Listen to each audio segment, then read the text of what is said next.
함께 기도하고 예배하겠습니다. 하나님 감사합니다. 오늘도 하나님 앞에 예배하는 우리 모두에게 하나님의 은혜를 더하여 주시고 이 시간 예배하는 우리 청년들의 마음 가운데 하나님의 사랑과 은혜를 경험할 수 있도록 인도하여 주시옵소서. 이 시간 주님의 은혜를 기대합니다. 감사하고 예수님의 이름으로 기도합니다. 아멘.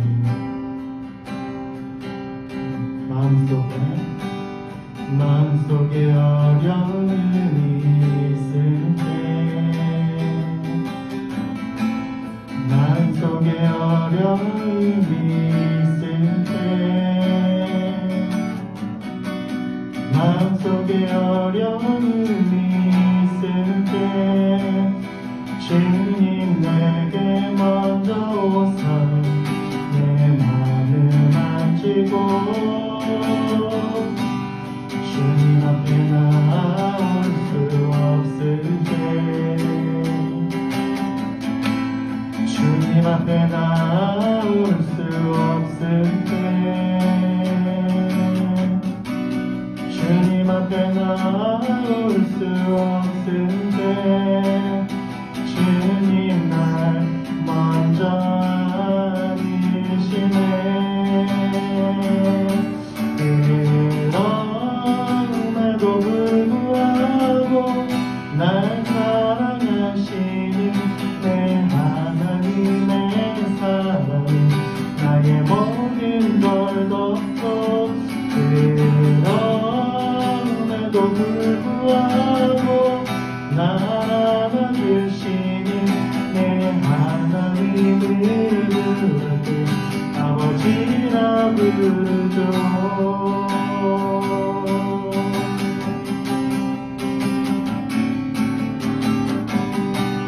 마음속에 어려움이 있을 때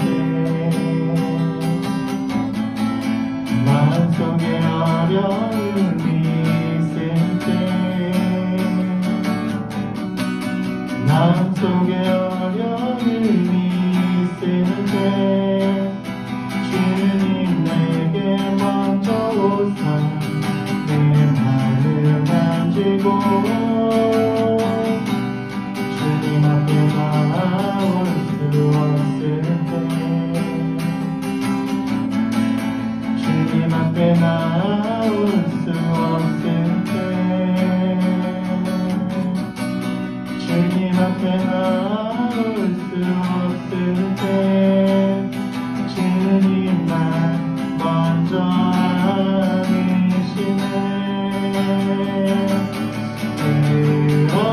그럼에도 불구하고 날 사랑하시는 내 하나님의 사랑이 나의 모든 걸 덮고 그럼에도 불구하고 날 안아주시는 내 하나님을 부르고 아버지라 부르죠.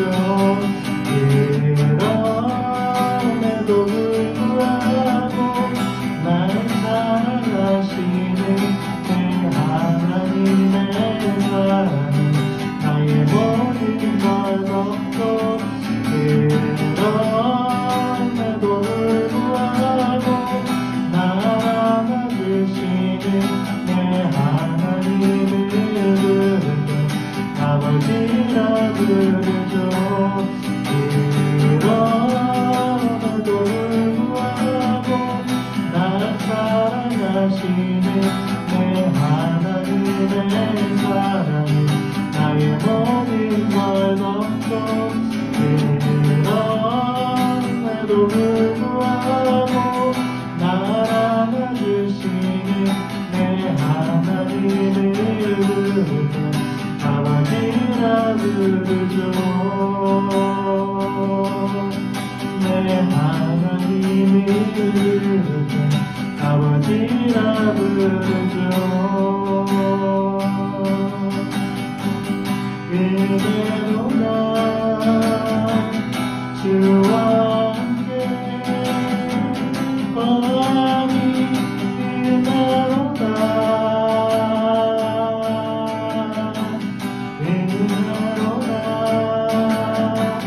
주와 함께 은혜로다. 주가 계신 지성소에서 주를 찬송하니 내 영혼에 부어주시니 주의 은혜로다. 은혜로다. 주와 함께 언약이 은혜로다. 은혜로다. 주와 함께 언약이 은혜로다. 주가 계신 지성소에서 주를 찬송하니 내 영혼에 부어주시니 주의 은혜로다. 은혜로다. 주와 함께 언약이 은혜로다. 은혜로다. 주와 함께 언약이 은혜로다. 우리가 이 시간에 기도할 때 하나님의 은혜를 우리가 부어달라고, 이 시간 예배하는 우리 모두에게 하나님의 역사하심을 부어달라고, 우리의 상한 마음들, 우리의 어려운 마음들을 이 시간 주님께서 위로하여 달라고, 말씀의 은혜를 우리가 더 하나해 달라고, 우리의 돌짝박 같은 마음, 들가와 같은 마음을 귀경시켜달라고, 이 시간 주님의 은혜로 우리의 마음을 하나님의 부드러운 마음으로 변화시켜달라고 이 시간 하나님께 기도하기 원합니다. 함께 기도하겠습니다. 아버지 하나님, 이 시간 우리 하나님 앞에 나아갑니다. 우리의 마음을 위로하여 주시고 하나님께서 이 시간 우리 가운데 함께하여 주셔서 우리의 마음에 하나님의 말씀을 받을 만한, 하나님의 은혜를 받을 만한 마음으로 변화시켜 주시고 하나님의 열매를 거둘 만한 마음으로 변화시켜 주시옵소서. 우리 가운데 어려움이 있습니다. 하나님의 또한 어려움과 고난과 힘듦이 있습니다. 하나님께서 이 시간 우리 가운데 함께하시고 이 시간 통하여서 예배함으로 또한 말씀대로으로 하나님의 은혜의 역사, 위로의 역사를 우리 가운데 하나님께서 주시옵소서. 우리 성도들 어디서 예배하든지 그 예배가 행복합니다. 하나님 인도하시는 곳이 되게 하시고 하나님의 은혜의 장소가 될 수 있도록 역사하여 주시옵소서. 주님의 은혜를 기대합니다. 주님께서 이 시간 함께하여 주시옵소서. 감사하고 예수님의 이름으로 기도합니다.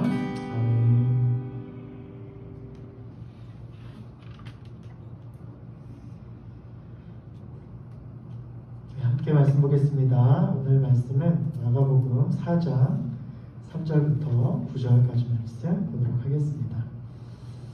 신약성경 마가복음 4장 3절부터 9절까지 말씀 봉독해 드리겠습니다. 들으라. 씨를 뿌리는 자가 뿌리러 나가서 뿌릴새 덜어는 길가에 떨어짐에 새들이 와서 먹어버렸고 덜어는 흙이 얇은 돌밭에 떨어짐에 흙이 깊지 아니하므로 곧 싹이 나오나 해가 돋은 위에 타서 뿌리가 없으므로 말랐고 덜어는 가시떨기에 떨어짐에 가시가 자라 기운을 막음으로 결실하지 못하였고 덜어는 좋은 땅에 떨어짐에 자라 무성하여 결실하였으니 30배나 60배나 100배가 되었느니라 하시고 또 이르시되 들을 귀 있는 자는 들으라 하시니라. 아멘. 우리가 계속해서 네 가지 밭의 비유에 대해서 여러분들과 함께 살펴보고 있는데 이 네 가지 밭의 비유의 가장 중요한 주제는 무엇이냐면 이 씨를 뿌려 열매를 얻기 위해서는 씨가 문제가 아니고 또 비와 폭풍과 같은 외형적인 내부적인 환경이 문제가 아니라 바로 땅이 문제다라고 하는 것이에요. 즉 우리가 믿음의 좋은 열매를 맺기 위해서는 말씀이나 외부적인 환경이 아니라 바로 우리의 마음이 그 말씀에 반응할 수 있는 마음이냐 그렇지 않느냐라고 하는 것이 가장 중요한 문제다라고 하는 것입니다. 믿음의 열매를 맺지 못하는 문제에 있어서 어떤 이들은 말씀에 문제가 있다고 해요. 설교하는 자가 문제가 있다라고 말해요. 어떤 이들은 환경과 상황 때문에 힘들다라고 얘기해요. 그러나 오늘 예수님은 우리에게 이 비유를 통해서 말씀하시는 것이 무엇이냐면 하나님의 축복을 열매로 얻지 못하는 것은 상황과 환경 그리고 말씀을 의미하는 씨의 문제가 아니라는 것입니다. 특별히 예수님이 이 비유의 말씀을 하시는 이유는 하나님의 은혜는 값없이 모든 사람들에게 주어지는데 어떤 사람들은 그것에 반응해서 하나님의 구원을 얻고 어떤 사람은 왜 그렇지 못한지를 설명해주는 구절이라는 거예요. 같은 말씀을 듣고 같은 말씀을 봐도 어떤 사람은 그것으로 인해서 인생이 변화되어지고 하나님의 축복된 삶을 살지만 어떤 이들은 그것에 대해서 아무런 감각이 없는 무감각하고 오히려 그것을 전혀 반응하지 못하는 그 이유가 무엇이냐라고 하는 것이죠. 예수님 당시 어떤 이들은 예수님을 보고 메시아를 믿었어요. 그러나 어떤 이들은 믿다가 배교하고 떠난 사람들도 있습니다. 어떤 이들은 상황과 환경 때문에 믿다가 포기한 이들도 있었습니다. 어떤 이들은 예수님을 그저 그런 사람으로 취급했습니다. 그리고 또 어떤 이들은 예수님을 죽이려고 했습니다. 왜 이렇게 예수님에 대해서 다양한 반응이 나오는지에 대해서 예수님이 바로 오늘 비유를 통해서 얘기해 주시는데 사람마다 그 마음밭이 다르기 때문이다 라고 말씀하시는 거예요. 특히 마가복음이 쓰여질 당시에는 네로 황제가 기독교인들을 박해하던 시기였습니다. 수많은 사람들이 예수님 때문에 목숨을 잃었고 믿음을 지키기 위해서 순교를 결정했지만 또 수많은 사람들은 예수님을 믿기를 포기하고 배교하였고 믿음을 잃어버린 사람들이 있었어요. 어떤 이들은 목숨과 재물을 포기하고 예수님을 믿었지만 어떤 사람들은 그 재물과 목숨을 포기할 수 없어서 예수님을 포기하는 일들도 있었다라고 하는 것이죠. 그리고 어떤 이들은 그 기독교인들을 죽이려고 하는 사람도 있었다는 거예요. 예수님이 하나님의 아들이고 메시아라고 한다면 왜 각기 이렇게 다른 사람들의 반응이 나오는가? 많은 사람들이 왜 예수님에 대해서 각기 다른 이러한 반응들이 나오는가? 라고 하는 이유에 대해서 오늘 본문이 이야기해주고 있다는 것이죠. 이제 본격적으로 오늘 본문에 한번 들어가 보도록 하겠습니다. 먼저 우리가 보게 될 밭은 길가 밭이에요. 길가와 같은 마음이라는 거예요. 4절에서 이 길가에 떨어진 씨들을 땅에 들어가기도 전에 새들의 먹이가 되었다라고 오늘 말씀을 기록하고 있어요. 예수님은 이 길가에 떨어진 씨 비유를 15절에서 이렇게 설명해 주십니다. 말씀이 길가에 풀어졌다는 것은 이들을 가리킴이니 곧 말씀을 들었을 때 사탄이 즉시 와서 그들에게 풀어진 말씀을 빼앗은 것이요 라고 말하고 있어요. 길가에 떨어진 씨들을 새들이 와서 먹어버렸는데 여기서 새는 사탄을 의미한다는 거예요. 예수님이 이 사탄은 근데 여러분 우리가 한 가지 생각해 볼 것은 이 새들이 그 씨를 어떻게 먹었는다는 거예요. 이 새가 사탄을 의미하는 거고 사탄이 우리 마음 가운데에 들어온 그 씨, 말씀, 은혜, 예수님의 그 말씀을 먹어버렸다라고 하는데 새들이 그것을 어떻게 먹어버렸냐는 거예요. 새들이 땅에 박혀진 씨를 그들이 발이나 부리로 쪼아서 씨를 빼먹지 않았다는 거예요. 씨가 땅에 떨어지기 전에 새들이 인터셉션 했다는 거예요. 캐치했다는 거예요. 중간에 가로챘다는 거예요. 여러분, 그 씨가 새들이 먹기 좋은 곳에 있었고 땅에 깊이 박히지 않았기 때문에 새들은 어렵지 않게 그 씨를 찾아내서 먹을 수 있었다는 거예요. 즉, 씨는 새들이 먹기 좋은 곳에 있었다는 거예요. 새들은 보이는 씨들을 먹는 것이지 보이지 않고 땅에 심겨진 것을 억지로 파내서 먹은 게 아니라는 거예요. 여러분 마찬가지로 사탄이 우리 마음 깊이 박힌 말씀을 끄집어내서 먹어버리지 않는다는 거예요. 우리 안에 깊이 뿌리 박혀진 말씀을 사탄이 어쩔 수 없다는 거예요. 사탄이 우리 가운데 우리의 말씀을 뺏어먹고 우리 믿음을 뺏는 것은 그것이 완전히 우리의 마음 가운데 우리의 삶 가운데 심겨지지 않았기 때문이라는 것입니다. 밭속에 심겨지지 않은 씨를 먹는 새들처럼 사탄은 우리의 마음 가운데 그 씨가 심겨지기 전에 보이기 좋은 곳에 위치한 그 말씀과 믿음을 사탄이 뺏어 먹었다는 거예요. 내 마음의 완악함과 강박함으로 인한 믿음의 부재를 여러분 사탄이 그것으로 인해서 뺏어먹고 우리의 믿음과 우리의 말씀이 우리의 마음 가운데에 열매 맺지 못하도록 뺏어먹었다는 거예요. 사탄도 우리 마음 가운데에 잘 심겨지고 뿌리 박힌 씨를 어찌할 수 없다는 것입니다. 여러분, 그렇다면 왜 씨가 땅에 박히지 않았을까요? 그 부러진 땅이 길가였기 때문이에요. 수많은 사람들과 동물들의 통로였기 때문이에요. 그들의 발걸음이 다져져서 길 외에는 다른 용도로 쓰일 수 없는 땅이 되고 말았기 때문입니다. 누가복음 8장 5절 같은 내용이 있는 누가복음 8장 5절에는 이러한 사람들의 발걸음을 씨가 새들의 먹이가 된 중요한 근거로 제시합니다. 씨가 떨어진 길가는 수많은 사람들이 다니는 길이기 때문에 그 씨가 온전히 땅에 박히지 못하고 결국 새들의 먹이가 될 수밖에 없었다라고 하는 것이죠. 이 비유가 말씀에 대한 우리의 마음의 반응을 설명하는 것이라고 한다면 이 길가와 같은 마음을 가진 이들은 그 어떤 말씀도 들어오지 못하는 단단한 굳어진 마음을 소유하고 있다는 거예요. 마음이 씨를 받아들일 만한 부드러운 밭이 되지 못한 채 씨가 부러지면 결국 그 씨는 땅에 박히지 못하고 사탄의 좋은 먹잇감이 될 수밖에 없다라고 하는 것이죠. 길가와 같은 곳에 다른 어떤 용도를 허용하지 않고 완고하게 길의 모습을 유지했던 이 길가밭에 씨가 떨어진다 한들 그 씨가 그 땅 안에 박히지 못하고 사탄으로 향기되는 새와 동물의 먹이가 될 수밖에 없다라고 하는 것입니다. 여러분, 이러한 길가와 같은 마음의 소유자들은 예수님 당시의 사람들로 보면 예수님을 반대하고 죽이려고 했던 바리새인들, 제사장들, 율법학자들과 같은 그러한 사람들입니다. 자신의 신념과 고집에 철벽을 쌓고 하나님의 음성과 뜻을 들으려고 하지 않아요. 하나님의 말씀이 선포되고 그것을 듣는다라고 할지라도 내 마음의 벽이 그리고 내 마음의 길가와 같은 단단하고 굳은 마음이 그 말씀을 튕겨내죠.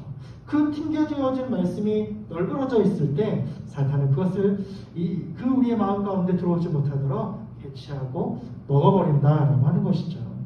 여러분, 이들은 하나님을 온전히 믿는다라고 생각하고 스스로 경건하다라고 생각하지만 오히려 사탄의 좋은 표적이 되고 하나님의 뜻을 알지 못하는 어리석고 단단한 사람들의 모습이다라고 하는 것이죠.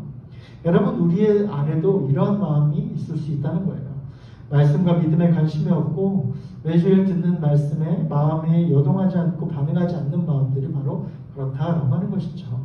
씨가 박혀서 열매를 맺고 마음에 영향을 주기도 전에 새들이 먹어버리도록 하는 허용하는 그러한 마음들이 바로 이러한 마음이다라고 하는 것이죠.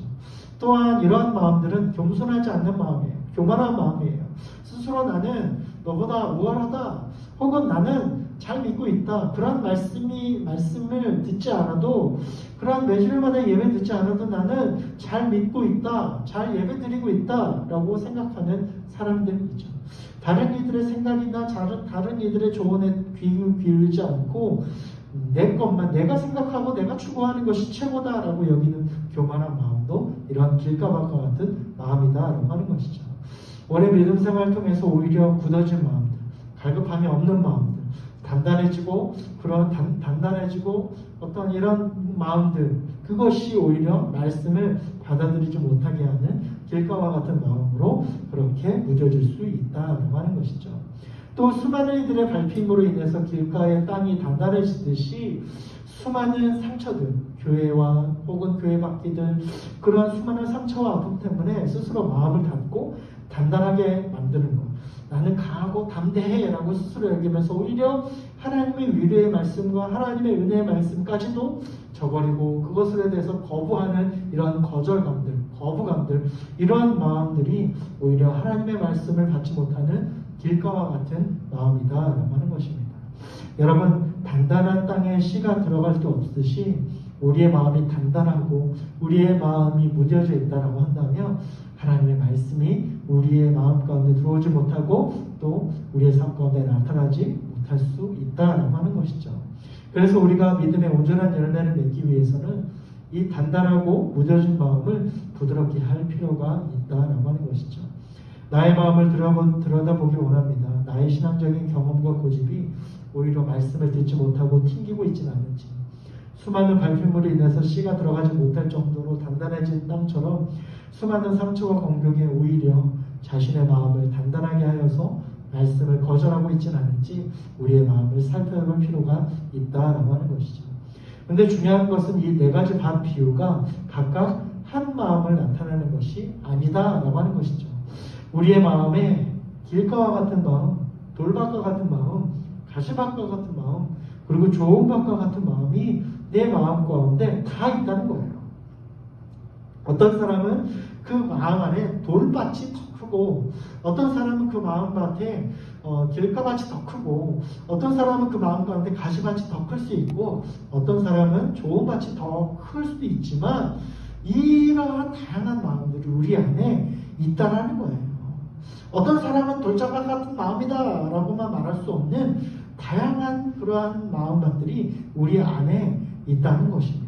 그래서 우리가 조금이라도 우리의 마음에 길가와 같은 마음, 가시밭과 같은 마음, 그리고 좋은 땅을 가진 마음, 그리고 돌짝밭 같은 마음들이 섞여 있다라고 하는 거예요. 예를 들어서 어떤 설교자에게는 좋은 밭과 같은 마음이지만 어떤 설교자에게는 길가와 같은 마음이 있을 수 있다는 거예요. 말씀을 봐도 어떤 마음은 되게 은혜를 받지만 어떤 말씀은 되게 상처를 받고, 이 말씀이 왜 이렇게 말씀이 있냐라고 그렇게 재단할 수도 있다라고 하는 것이죠. 어떤 말씀에 대해서는 좋은 마음밭으로 인해서 좋은 반응을 여기지만 어떤 말씀에 대해서는 거부하고 튕겨내는 그런 마음들, 그것은 우리 마음만의 말씀에 따라서 그 마음밭이 달라진다라고 하는 것, 그리고 다양한 마음밭이 우리 안에 있다라고 하는 것을 지금 말씀하고 있는 거예요. 그래서 예수님께서 이 말씀을 하시는 이유는 우리의 마음밭을 점검하라는 거예요. 우리의 마음밭에 과연 어떤 마음이 더 크게 존재하고 있는지, 어떤 마음이 메인인지 여러분 살펴보라는 거예요. 그리고 우리의 마음밭에 있는 그 좋은 땅과 같은 마음을 점점 넓히라는 것입니다. 돌짝밭과 같은 마음, 길가밭과 같은 마음, 그리고 가시밭과 같은 그런 마음들을 말씀으로 귀경하고 하나님의 성령의 은혜로 귀경하여서 그런 마음 가운데 좋은 마음밭이 점점점 크고 확장되게 하라라고 하는 것이고, 그것이 바로 지경을 넓히는 것이고, 그것이 바로 말씀의 지경을 넓히는 것이다 라고 하는 것이죠. 예배와 말씀을 대하는 여러분의 모습, 우리의 모습이 어떤지 이 시간 돌아보길 원합니다. 우리의 마음에 단단한 길가와 같은 마음이 있을 수 있다라고 하는 것을 우리가 겸손하게 인정하고, 내 마음에 길가와 같은 교만하고 단단한 마음이 있다라고 한다면 이 시간 그 마음이 부드러워지도록 구하고, 또 우리 안에 여러 가지 상처와 또 여러 가지 외부적인 상황으로 인해서 단단해져 있다라고 한다면 하나님의 은혜로 부드러워질 수 있도록 하나님의 은혜와 위로하심을 구할 수 있기를 바랍니다. 그래서 내 마음에 길가와 같은 마음을 드러내는 사람 영역이 있다면 그 마음이 바뀌어지도록, 그래서 경작하여서 온전한 믿음의 결실을 이룰 수 있도록 기도하고 소망하는 저와 여러분 될 수 있기를 간절히 소망합니다. 여러 가지 우리가 사회생활을 하고 또 여러 가지 세상 가운데 있으면 여러 가지 상처와 여러 가지 아픔들과 상황 때문에 우리의 마음이 계속 찢겨지고 상처받아서 단단해질 수 있다는 것이죠. 그럴 때에 우리의 마음을 하나님께 맡기고 하나님께서 우리의 마음을 귀경시켜 주시도록 부드럽게 해주시도록 우리가 하나님께 구하고 나아갈 때 하나님 우리의 마음 가운데 부드럽게 하시고 겸손하게 하시고 또 우리의 마음이 좋은 밭으로 바뀌어질 수 있도록 하나님께서 그렇게 일하실 것이에요. 여러분, 우리의 마음을 바꾸는 것은 우리의 생각과 우리의 의지로 되는 것이 아니죠. 하나님의 위로하심과 하나님의 은혜와 하나님의 그런 귀경해 주심이 우리 가운데 필요한 거예요. 씨 뿌리는 자가 씨를 뿌리지만 씨를 뿌린 이후에 그 밭을 경작하고 귀경하는 것처럼 우리에게도 하나님의 귀경하심의 은혜가 필요하다라고 하는 것이죠. 우리의 마음을 여러분 살펴봅시다. 어떤 부분에서 또한 어떤 마음이 우리 가운데 길가와 같은 마음이 있지. 단단하고 무뎌지고 그래서 어떠한 말도 어떠한 하나님의 은혜도 튕겨내는 그러한 모습들이 우리 가운데 있지는 않은지 우리가 돌아보고 그러한 모습들을 있다라고 한다면 하나님께서 우리 가운데 부드럽게 하시도록 이 시간 기도하고 또 우리 가운데 부드러운 마음으로 말미암아 하나님의 축복의 말씀이 그리고 하나님의 축복의 열매가 우리의 마음 가운데 심겨지고 자라서 열매를 거둘 수 있는 귀한 축복된 삶을 살아갈 수 있도록 기도할 수 있는 저와 여러분 될 수 있기를 간절히 소망합니다. 기도하시겠습니다. 하나님 감사합니다. 오늘도 우리 가운데 말씀해 주시네 감사를 드립니다. 네 가지 같은 비유를 통하여서 하나님께서 우리 가운데 하나님의 축복의 은혜를 얻기 위해서는 그 어떤 것보다도 우리의 마음의 상태가 중요한 것임을 이 시간 우리가 깨닫게 됩니다. 우리의 마음을 점검하게 하시고 우리의 마음이 무뎌져 있고 단단해져서 하나님의 말씀을 튕겨내고 있지는 않은지 우리가 돌아보게 하여 주시고 우리의 마음에 좋은 밭이 확장되게 하여 주셔서 우리의 길과 같은 마음이 부드러워지며 또 귀경되어지는 은혜를 허락하여 주시옵소서. 여러 가지 상황과 환경 그리고 외부적인 조건으로 인해서 또 여러 가지 마음의 상처들로 인해서 사람들로 인해서 또 우리의 마음이 단단해져 있다고 한다면 하나님께서 우리의 마음 가운데 찾아와 주셔서 그 길가와 같은 단단한 마음을 부드럽게 하여 주시고 위로하여 주시고 만져주셔서 하나님의 은혜로 말미암아 우리의 마음이 하나님의 말씀으로 심겨지고 또한 하나님 새로워져서 하나님의 축복의 은혜가 우리의 삶 가운데 드러내고 나타날 수 있도록 인도하여 주시옵소서. 주님, 우리가 세상적인 삶을 살아갈 때도 주님의 말씀을 품고 그 말씀이 심겨지고 자라서 열매를 거두는 귀한 삶을 살아갈 수 있는 우리 모두가 되게 하여 주시옵소서. 세상을 살아갈 때 어쩔 수 없이 우리가 길가와 같은 단단한 마음이 있을 수 있겠지만 그러나 하나님 앞에서 우리의 마음을 내려놓고 하나님께서 귀경시켜 주시고 부드럽게 하시는 은혜를 우리 가운데 날마다 경험하게 하여 주시어서 우리가 세상을 살아갈 때마다 날마다 하나님의 은혜와 부드럽게 하시고 위로하시고 힘주시고 능력 주시며 날마다 승리하며 이기며 살아갈 수 있는 우리 모두가 될 수 있도록 역사하여 주시옵소서. 올 한 해 이제 마무리하는 시간들입니다. 하나님 우리 가운데 우리의 삶을 돌아보게 하여 주시고 또 우리의 마음을 돌아보게 하여 주시고 또 우리 공동체를 돌아보게 하여 주시고 하나님 그래서 다가올 새해를 우리가 준비하며 맞이할 때에는 우리 가운데 하나님의 은혜를 기대하고 소망하며 또한 우리의 마음같이 하나님의 마음같이 되기를 소망하며 우리 공동체가 하나님의 은혜로 부흥과 회복의 역사가 일어날 것을 기대하고 소망하며 주 앞에 나아갈 수 있는 우리 모두가 되게 하여 주시옵소서. 그렇게 하실 주님을 기대하고 소망하고 감사드리며 예수님의 이름으로 기도드립니다.